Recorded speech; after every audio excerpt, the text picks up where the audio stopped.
Hello everybody. Today we are going to review the movie Good Luck Chuck.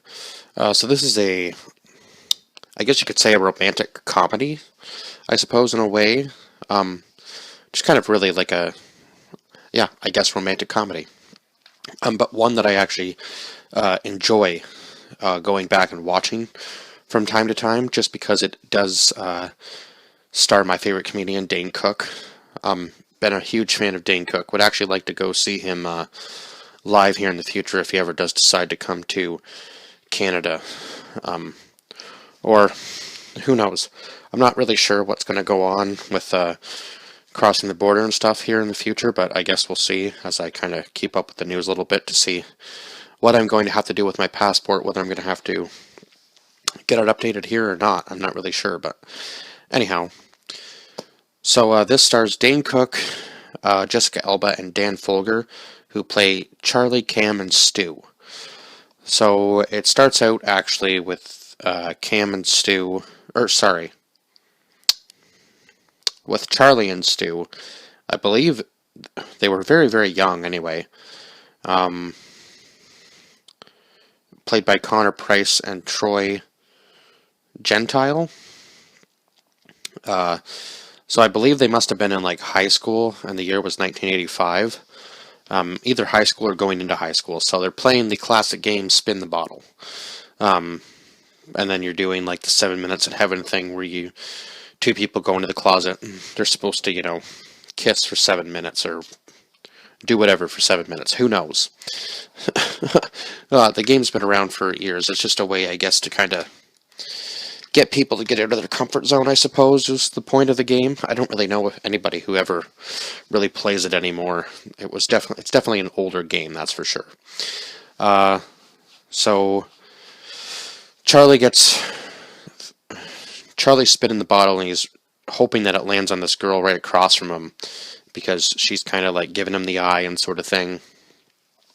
But it ends up landing on this gothic girl whose name was...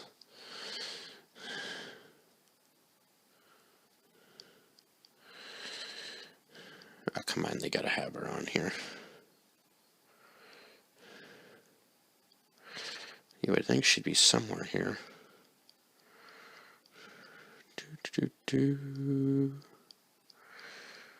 Geez, where is she? There was a lot of people in this movie, apparently.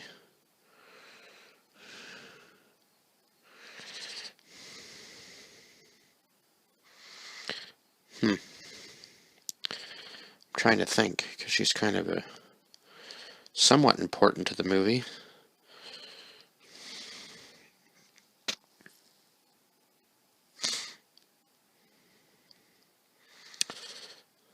Oh God, what was her name?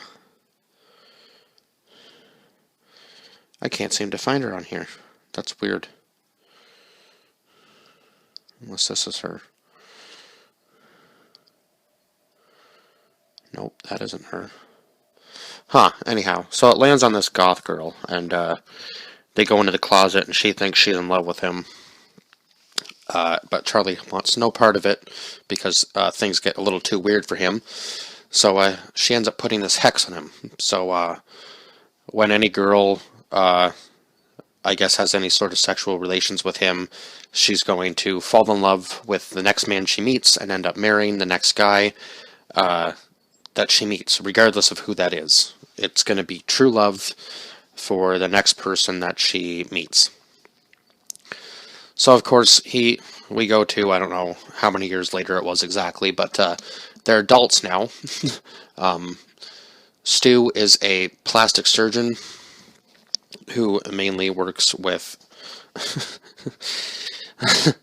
He's literally just kind of, I guess, gotten like his dream job of literally just doing breast implants. So that's his whole job. He doesn't do any sort of other plastic surgery, I don't think. Just breasts. He just works with breasts. And if you've watched this movie before, you would find that very fitting for Stu's character, because he's just a little bit on the gross side, for sure. even when they were younger kids, just trying to fill Charlie in on everything he should do, and so on and so forth. So I guess they kind of call him Chuck in this movie, which is why the title of the movie would be Good Luck Chuck. If I didn't say that already, this is what we are reviewing today, is Good Luck Chuck. So, what was I just saying?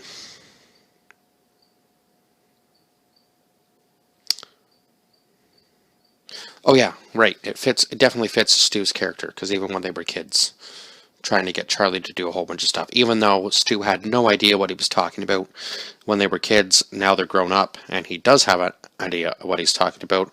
So he's kind of trying to steer Charlie in the, I guess, in his like the direction he would want to go if he was in Charlie's position. But Charlie meets this girl at this other girl's wedding that he had just previously dated, I guess, and she is getting married now. And of course, it starts out with him with this girl on the beach, and I guess everybody's kind of hears about this like whisper that he's this good luck charm. So if they sleep with him, the next guy that they meet will be their true love. So he goes to quite some lengths in this movie just to prove that he actually is cursed, or at least that's what he starts to believe, because the more Stu starts to talk about it and do some digging, the more he realizes that Charlie might actually be cursed for real. So they do actually end up finding the woman that cursed him in the beginning. He actually ends up going to her house and asking her to like undo the curse, which she says, Charlie, I hardly even remember what I did myself. She goes, that was so long ago. She goes, I thought I was in love. And she goes, I also was in love with this other famous person. So he kind of starts to realize that it's not really a real thing with him. He's just in his own head so much about it that he's letting everybody take advantage of him. And I mean, Stu kind of put it in a way like he was living the life, right? But one of the funniest scenes, I would say, is him in Stu's office and him saying, what is sex without love? And Stu just turns around and says, sex. It's still sex. Like, just screaming at him like, hey, by the way, if this is what you're, yeah, like, I don't think you get it, how good you've got it right now. But he really just wants this one girl, Cam, and Cam kind of plays hard to get. And then when he goes to, he goes to, like, such a certain length that it's almost, like, why would you even do that to yourself sort of thing, just to prove that the curse was actually real. So he finds this extremely, like, I guess, quote-unquote, unattractive girl, or the girl you wouldn't really think would, the girl they don't think is ever going to get married, right? This girl named Eleanor Skeppel, who was played by Jodie Stewart. So he ends up sleeping with this girl and trying to get Stu to go out with her. But Stu says, yeah, I went out with her, blah, blah, blah, blah, blah. And I'm not proposing to her, so you're in the clear. So obviously Charlie takes this as a good sign. He's been faking sick for 2 weeks at this point, so he goes back over to Cam's. They obviously have sex, and then he finds out the next morning, he sees on the TV that this Eleanor girl is with somebody and she's happy. It looks like she's found the next guy. So he goes, really, you sealed the deal, blah, blah, blah, blah, blah. And he almost like revokes his friend card with Stu at that point.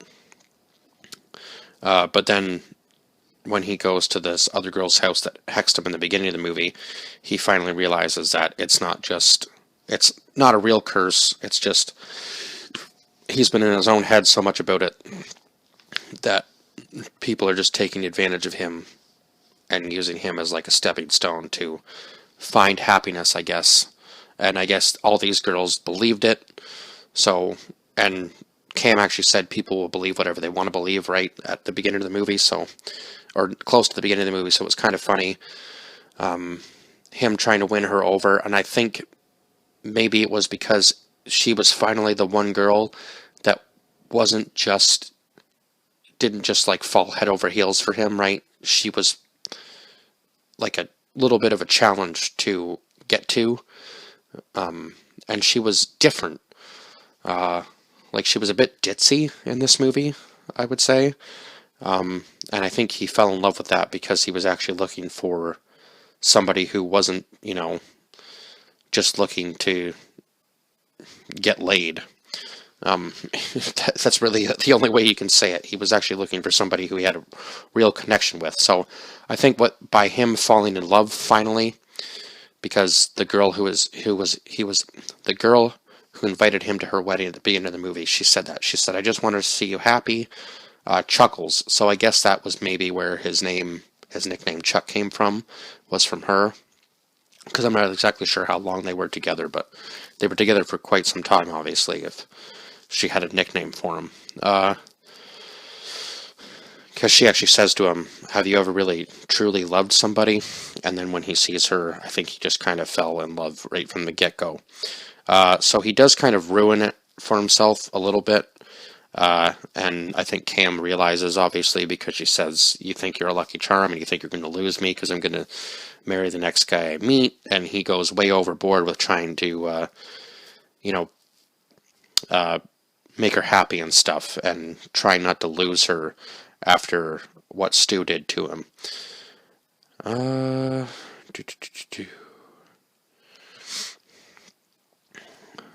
who was the... So anyway, he ends up, trying to set her free in a way, I guess, by calling this guy that she wanted to meet. I guess he was like another penguin expert because he works with,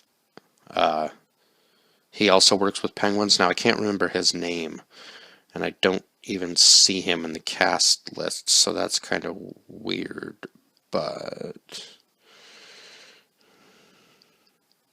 Oh no, sorry, Howard, played by Steve Bakic, I believe is his name. So yeah, he calls this guy named Howard to get them to meet, thinking that she's going to fall in love with Howard, and she'll be happy, and that's kind of what he wants for her, right? So, but at the end of the movie, Stu comes up to him and says, "Hey, I found my dream girl. And by the way, Cam's leaving on a plane to go to Antarctica, so he ends up stopping her." And one of the things at the end of the movie that Cam said was that Penguin will present this pebble. He'll search all over the place and present this pebble to his the one he truly loves. So that's what Charlie does at the very end of the movie when he finally finds her on the plane. Turns out Howard has a wife, so now he knows that he's done the right thing. And he says he knows he's been acting crazy, but no more Lucky Charm excuse. And then he gives her what I thought was going to be a ring, but it turns out to be the pebble. I forgot about that part. And then she calls him back onto the plane, and they end up obviously getting together, because at the very end of the movie it shows them in Antarctica together. And so they lived... I don't really want to say, because it's not a fairy tale movie, it's a romantic comedy. So I guess they did end up getting together, and obviously they're happy together if they're going on adventures to Antarctica together with the penguins, because there was a whole bunch of penguins there. So yeah, that was the movie. I can't really say anything bad about this movie. I will give it about an 8 out of 10, just because there was nothing really bad about this movie. And oh my god, can we get Dan Folger and Dane Cook to work together more often? Because they just had really good chemistry together, and they just fed off of each other's comedies. I feel like they have a very kind of similar comedy style where it just comes casually to them. They don't really have to try to make a joke. They can just make a joke based off of what they see and what they're doing, and it just flows so well between the two of them that I would like to see them actually do another movie together. I think that would be awesome. I would say just 8 out of 10, just because some of the comedy was kind of outdated. Just because this movie is from 2007, I do believe. Like, it's an older movie. So, and romantic comedies have been done so many times, right, that sometimes it gets a little stale. I would say that was probably the only two downfalls to this movie. Other than that, I would say everybody had, even Dane Cook and Jessica Alba, who like are two like coming from a totally different spectrum of like walks in life, had really good chemistry together. I don't know if that's the right wording, but I would say that Dane Cook isn't really known much for like his Hollywood acting. I think he only did a very select few movies over the years. Yeah, like I don't think he hasn't really been in anything lately, has he? Oh, I guess. Huh. I didn't think he really had been.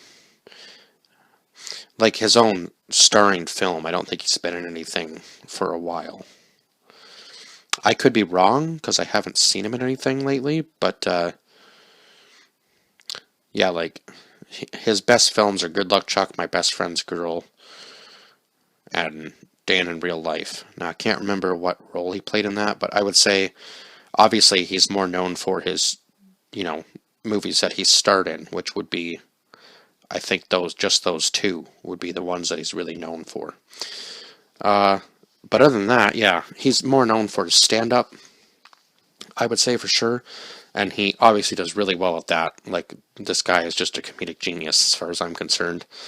He's always been my favorite comedian way since, like, 2007, since, like, high school. And yeah, again, I would like to go see him live. So if anybody who's a fan of Dane Cook sees this video, or even Dane Cook himself, who knows? Fingers crossed, that would be awesome. I would love to see him live, even in Canada, if he does end up coming to tour in Canada, because I just checked and he is on tour. Looks like he's doing a couple dates in Las Vegas for the time being. I know, obviously, some people aren't going to be wanting to travel too far, so that makes sense. But hopefully when all of this is over, if you know what I'm talking about, he can cross the border and come to Canada, because I would love to see him in like Toronto, Ottawa. I don't care. I don't care how far I would have to travel in Ontario, at least to go see him. It would just be cool to go see a live show with, see a Dane Cook stand-up show. It'd definitely be a bucket list thing for me. Other than that, I have to give this movie a bit. No, I already rated the movie. What am I talking about? I gave it an 8 out of 10. I got talking, and I'm like, God, okay, don't re-rate it. Well, that would be silly. So, I guess that's it. I don't know. I'm losing my train of thought here. So, as always, like, share, subscribe, comment down below your thoughts on this film if you've seen it. If not, go watch it, because it's funny, lots of laughs, and a little bit of romance. So, if you like romantic comedies, go watch the movie. Give it a go if you haven't seen it. And I'm sure you'll be a fan of Dane Cook after this movie. And if you're not, I guess it's your loss. I don't really know what else to say. There's a little joke at the end for me. Anyway, I will see you guys in the next one. Bye-bye for now.